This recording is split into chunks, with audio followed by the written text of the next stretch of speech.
नमो भगवते वासुदेवाय। श्रीमद्भागवत दशम स्कंध ऊनविंश अध्याय। शुक उवाच एबे हो शुण नरनाथ अमृत कृष्णर चरित। गोपाळे वृंदावने थिले सुस्ते रजनी पुहाइले। राम गोविंद घेनी संगे मिलिले गोपपुर लागे।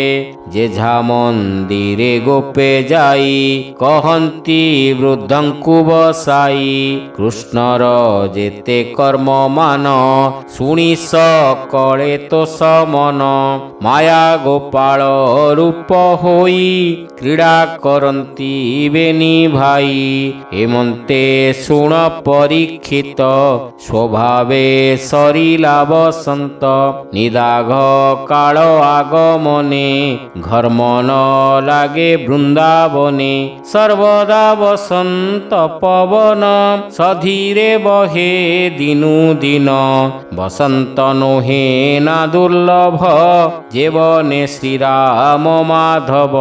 नदी निर्झर जलनाद निबिड़ झिंकारी सबद। अति शीतल वनस्थली निर्झर जल कणा मिली। नदी तड़ाग प्रस्रवण पवन जोगे स्निग्ध वन। जले अछंती पुष्प जेते कमल कुमुद सहिते। ताहांक रेणु घेनी बळे पवन बहे कुतूहले। एणु से वृंदावन देशे निदाघ ग्रीष्म न पसे।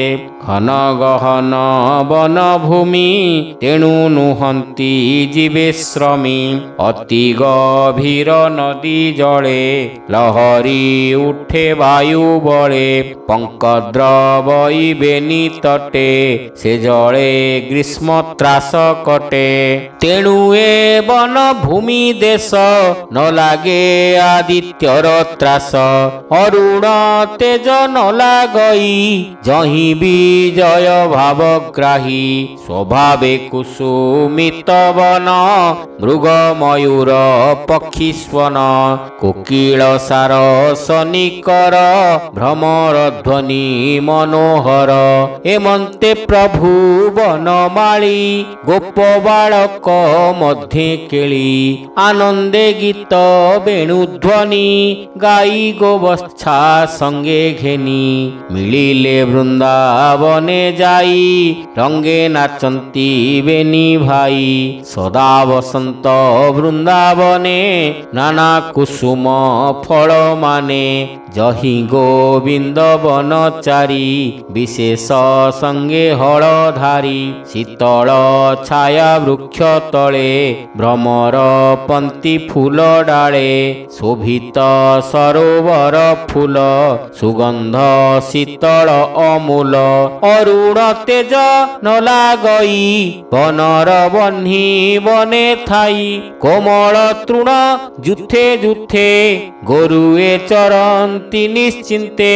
जमुना जल वृक्ष मूले पवन बहई शीतले। वन कुसुम परिमल देखी सानंद आदि मूल।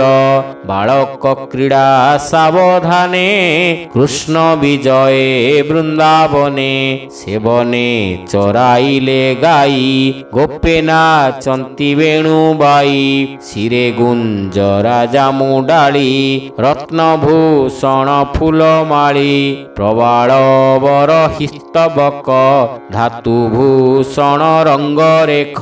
बालके राम कृष्ण मेले युद्ध करंती बाहुबले। राम गोविंद गोप सुते ଖେଳନ୍ତି ନୃତ୍ୟ ଗୀତ ଜୁତେ।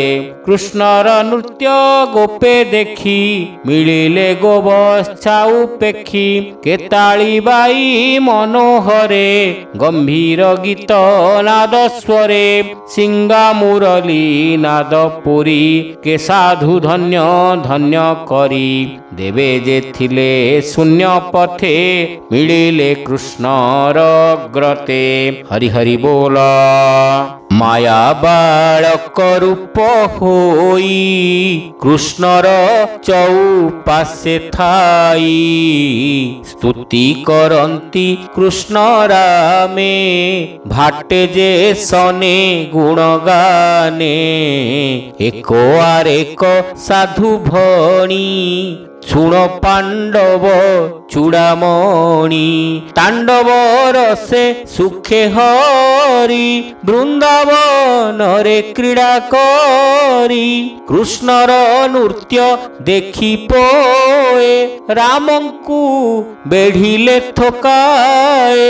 କ୍ଷମଟା ରସେ ଗୀତ ଗାଇ କେ ଧାଏ ସିଙ୍ଗାନାଦ ଦେଇ। ତାଳି ମୁରଲି ଗାଲ ତୁର ନାଚନ୍ତି ବ୍ରହ୍ମାଣ୍ଡ ଠାକୁର। ନୃତ୍ୟର ଅନ୍ତେ ପରଶଂସୀ କେତହିଁ କହନ୍ତି ବିଶ୍ୱାସୀ। ଥୋକେ କରନ୍ତି ନାନା ସ୍ତୁତି ହରସେ ପୁଷ୍ପ ବରସନ୍ତି। କୃଷ୍ଣଙ୍କ ସଙ୍ଗେ ନୃତ୍ୟ କରି ବୁଲନ୍ତି ବୃନ୍ଦାବନେ ହେରି। କେବଳେ ଏକୁ ଆରେ ଧରି ଡାକନ୍ତି ବାହାନାଦ କରି।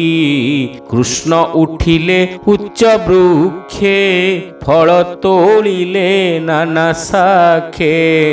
ପୋଏ ମିଳିଲେ ଯେଝା ମତେ ଅମର ଲୋକେ ଯୁଥେ ଯୁଥେ। ଏକ ଆରେକ ମରା ମରି କେ ସାକ୍ଷୀ କରନ୍ତି ମୁରାରି। କର ଚରଣ ଧରି ଛନ୍ଦେ ଯୁଦ୍ଧ କରନ୍ତି ନାନା ବନ୍ଧେ। କେ ପଛେ ଥାଇ ଚକ୍ଷୁ ବୁଜି ନାମ ଧରନ୍ତି ମନେ ହେଜି। ମୃଗଙ୍କ ପ୍ରାୟ କେହୁ ଧାଇ ପକ୍ଷୀଙ୍କ ପ୍ରାୟ କେ ଉଡ଼ଇ। ଭେକର ପ୍ରାୟ କେ ଡିଅନ୍ତି ଚାଲନ୍ତି ଯେହ୍ନେ ହଂସପନ୍ତି। ବସ୍ତ୍ର ବାନ୍ଧନ୍ତି ବୃକ୍ଷ ଡାଳେ ଦୋଳି କରନ୍ତି କୁତୁହଳେ। ପର୍ବତ କୁଞ୍ଜ ନଦୀ କୂଳେ ଖେଳନ୍ତି ରାମ କୃଷ୍ଣ ମେଳେ। ଗାଈ ଚରାଇ ବେଣୁ ବାଇ ପନେ ଖେଳନ୍ତି ବେନି ଭାଇ। ହରି ହରି ବୋଲ। ହେମନ୍ତେ କଂସ ଅନୁଚର ବନେ ମିଳିଲା ନଦୀ ତୀର। ପ୍ରଳମ୍ବ ନାମେ ମହାବଳୀ ଲୁଚି ଦେଖଇ କୃଷ୍ଣ କେଳି। କ୍ଷଣକେ ସହି ନ ପାରିଲା ଗୋପାଳ ରୂପେ କହୋଇଲା। ପ୍ରଳମ୍ବ ବିଚାରଇ ମନେ କୃଷ୍ଣଙ୍କୁ ମାରିବି କେଶନେ। ପୁଅଙ୍କ ମେଳେ ଥିବି ବସି ମୋର ନିକଟେ ଯେବେ ଆସି। ମୁଣ୍ଡ ମୋଡ଼ିବି ଧରି କରେ କହିବି କଂସର ଛାମୁରେ। ହେମନ୍ତ ବିଚାରିଲା ମନେ ଲତାରେ ଥାଇ ବୃନ୍ଦାବନେ। ମାୟା ଗୋପାଳ ରୂପ ହୋଇ ମିଳିଲା ଗୋପ ମଧ୍ୟେ ଯାଇ।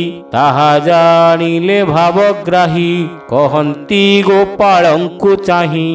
ବାଳକେ ଶୁଣ ମୋ ଉତ୍ତର ମୁହିଁ ଜାଣଇ ଖେଳ ସାର। ରାଜା ପରଜା ଖେଳ ଅଛି ଆସ ଖେଳିବା ବଳ ଆଞ୍ଚି।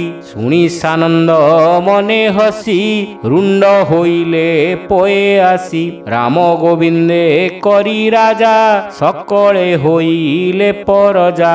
ଅଧେ ହୋଇଲେ ରାମ ଆଡ଼େ ଥୋକେ ହୋଇଲେ କୃଷ୍ଣ ବାଡ଼େ। କୃଷ୍ଣ ବୋଇଲେ ଦୁଇ ଦୁଇ ବଳ କଷିବା ଯୁଦ୍ଧ ବିହି।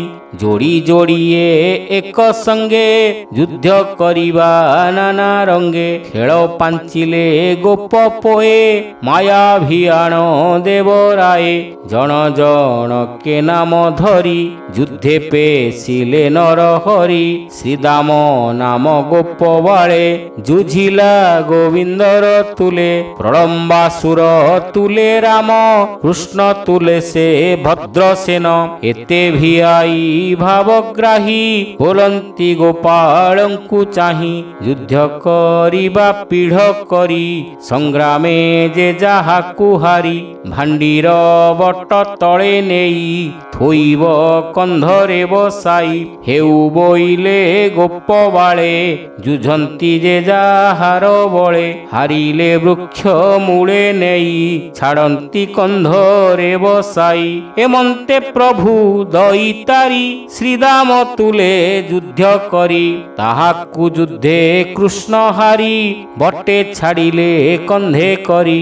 ଏବେ ହୋ ଶୁଣ ରସ କଥା ପ୍ରଳମ୍ବ ଅସୁର ବାରତା। ପ୍ରଳମ୍ବାସୁର ରାମ ସଙ୍ଗେ ପଡ଼ିଲା ପଞ୍ଝା ପଞ୍ଝି ରଙ୍ଗେ। ଯୁଦ୍ଧ କରନ୍ତେ ଗୁରୁତର ରାମକୁ ହାରିଲା ଅସୁର। ତକ୍ଷଣେ ବସାଇଲା କନ୍ଧେ ଅସୁର ଭାଳଇ ଆନନ୍ଦେ।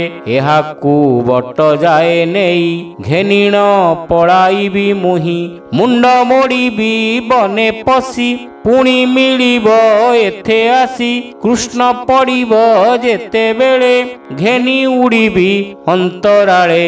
କଂସ ଛାମୁରେ ଦେବି ନେଇ ନିଶ୍ଚିନ୍ତେ ଭୁଞ୍ଜିବ ସେ ମହି। ଏତେ ବିଚାରି ମହାସୁର କନ୍ଧେ ବସାଇ ହଳଧର। ଭାଣ୍ଡିର ବଟ ଗଲା ଜିଣି ତାହା ଜାଣିଲେ ହଳ ପାଣି। କୋଟିଏ ମେରୁ ଯେହ୍ନେ ଭାର ଚଳି ନ ପାରିଲା ଅସୁର। ତକ୍ଷଣେ ନିଜ ରୂପ ଧରି ଅସୁର ଗଗନେ ସଞ୍ଚରି। ନୀଳଜୀ ମୂତ ଦେହ କାନ୍ତି ମଣି କଙ୍କଣ ଝଟକନ୍ତି। ସ୍ୱଭାବେ ନାନା ଅଳଙ୍କାର ତେଜେ ବିରାଜିଲା ଅସୁର। କିଏ ବା ଦେବା ପଟାନ୍ତର ଯାହାର କନ୍ଧେ ହଳଧର। ବିଜୁଳି ଯେହ୍ନେ କଳା ମେଘେ ଯେସନେ ଶଶାଙ୍କର ଲାଗେ। ଗଗନେ ବେଗେ ଯାଉଅଛି ତା ଦେଖି ରାମ ମନେ ପାଞ୍ଚି। ହରି ହରି ବୋଲ। ଭ୍ରୁକୁଟି କୁଟିଳ ପ୍ରପଞ୍ଚ ବିକଟ ଦନ୍ତ ତୀକ୍ଷ୍ଣ ଉଚ୍ଚ ସୁବର୍ଣ୍ଣ ତେଜେ ଦେହ ଝଳି। ନୀଳମେ ଘରେ କି ବିଜୁଳି।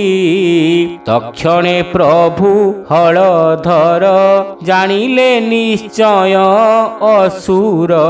ମୁଷ୍ଟିଏ ପ୍ରହାରିଲେ ମୁଣ୍ଡେ ବଜ୍ର ଯେସନେ ଗିରି ଖଣ୍ଡେ। ମୁଣ୍ଡ ହୋଇଲା ସତେ ଚୂର ଶବଦ କଲା ମହାଘୋର। ରୁଧିର ଉଦ୍ଗାରିଲା ମୁଖେ ପଡ଼ିଲା ଗୋବର୍ଦ୍ଧନ ପାଖେ। ଦେଖି ଚକିତ ଗୋପ ପୋଏ ସ୍ୱର୍ଗେ ଯେ ଥିଲେ ଦେବତାଏ। ସକଳେ ସାଧୁ ସାଧୁ ଭଣି କୁସୁମ ବରସିଲେ ଆଣି। ରାମଙ୍କୁ ଧରି ଗୋପ ବାଳେ କୋଳ କରିଣ ଚୁମ୍ବ ଦେଲେ। ଅବନି ହୋଇଲା ଆନନ୍ଦ ବାଳ ମୂରତି ଆଦି କନ୍ଦ। ଶ୍ରୀରାମ ଚରଣେ ବିଶ୍ୱାସ ଶରଣ ଜଗନ୍ନାଥ ଦାସ। ଭାବେ ସେ ରାମ ଚରଣେ ବିଶ୍ୱାସ ଭାବେ ଶରଣ ଜଗନ୍ନାଥ ଦାସ। ହରି ହରି ବୋଲ। ଇତି ଶ୍ରୀମଦ୍ଭାଗବତେ ମହାପୁରାଣେ ପାରମହଂସ୍ୟାଂ ସଂହିତାୟାଂ ଦଶମସ୍କନ୍ଧେ ପୂର୍ବାର୍ଧେ ପ୍ରଳମ୍ବବଧୂ ନାମ ଊନବିଂଶ ଅଧ୍ୟାୟ।